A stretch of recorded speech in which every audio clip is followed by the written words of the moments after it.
Hi, my name's Byron Strides. I'm a broker for Lotus Real Estate Services. I put this video together because I get asked questions a lot having to do with how much paperwork we have and what it means. I hope you enjoy this.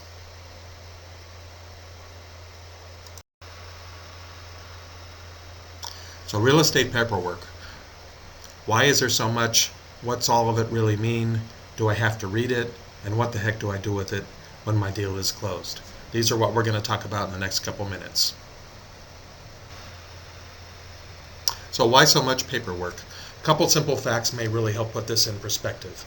As of January of 2014, there were 172,000 licensed agents and 104,000 licensed brokers in California. So that adds up to a total of 276,000 real estate professionals in the state. And according to California State Bar Association, there were 180,864 active lawyers. That's roughly one lawyer for every two agents in the state. Unfortunately, there are some lawyers who absolutely delight in finding ways to sue realtors and their clients.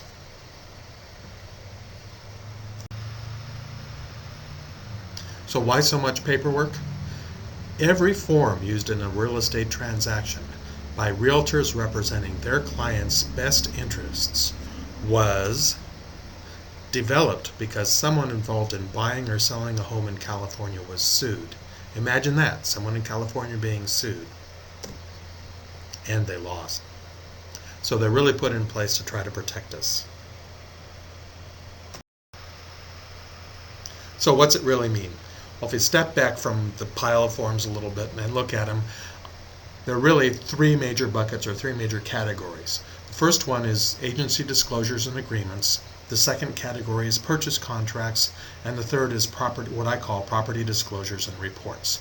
Going back to the first one, agency disclosures and agreements are the documents that you sign or discuss when you're listing your house or when you're entering into a buyer representation agreement, and also when you're first contacting an agent working to buy or sell a home. There's agency disclosure agreements. And it's really important that you understand what type of agency agreement, what type of relationship you have with your agent, because all agents in the state of California have a fiduciary responsibility to represent their client's best interest. And it's absolutely important that you understand what relationship you have with your realtor. The second bucket or category, purchase contracts.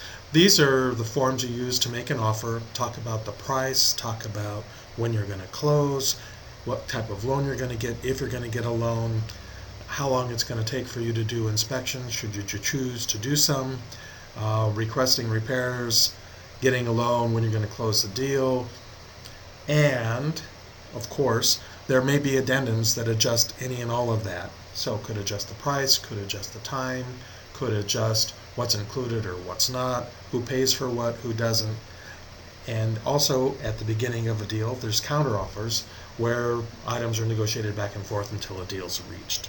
So these are really the documents that get the deal going. The third set are really important because they give you the best perspective possible on what you're actually buying. So they provide things like information that the buyers need from the sellers, and if they've lived at the house, it provides information if you do whole house inspections and pest reports about termite damage, about all the systems in the house and whether they work or not, what issues there may be. Also provides information about natural hazards, whether there's natural gas pipelines in the area, and all sorts of things. Again, the idea here is it gives you the best idea possible of what it is you're actually going to be buying before you buy it.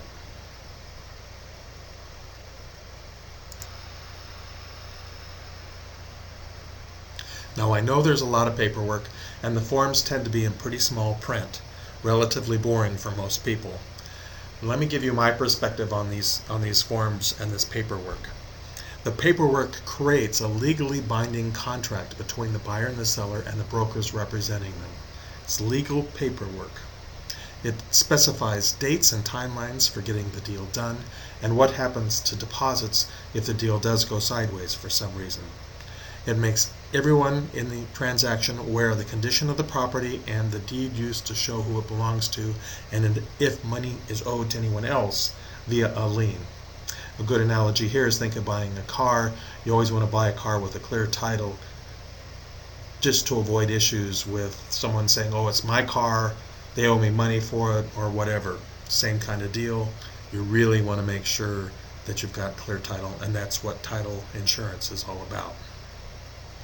So it gives you the most information possible. It gives you very important information about one of the largest transactions most of us make.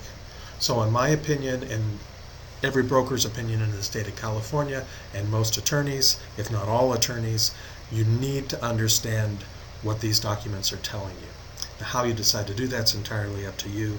You may have your agent read them, you may read them yourself, you may ask a friend who's in the business that understands it. Whatever process you use, it's really critical that you understand. And it's also critical that if there's something you don't understand, you ask questions until you get the understanding that you need. So what should I do with it? All this paperwork when I'm done. Typically, one of the last steps in the process is signing the papers at escrow, and they give you a nice envelope or folder with all the documents in it. Be sure to keep that someplace safe. And inside, within that set of documents, there's something called a HUD, H-U-D, settlement statement, that shows all the costs associated with the house. Showed what you paid for it, showed what the loan balance is, showed all the fees, and that's really important that you keep that in a place you can find it, so when you need to do taxes, you can be sure to deduct whatever's deductible on that form. Many times, real estate agents have CDs or DVDs made of all the other documents that have been signed, so if you'd like that for your records as well, simply ask, and most agents are more than happy to provide that for you. And then last but not least, as you go forward with your house, it's important that you keep track of all the major expenses for improvements that you've made and repairs on the house. That readjusts the basis of the house, which is critical when you go to sell it, because the basis is what's subtracted from the selling price to determine your potential tax liability. I hope you found this helpful, and I hope you enjoy your real estate journey.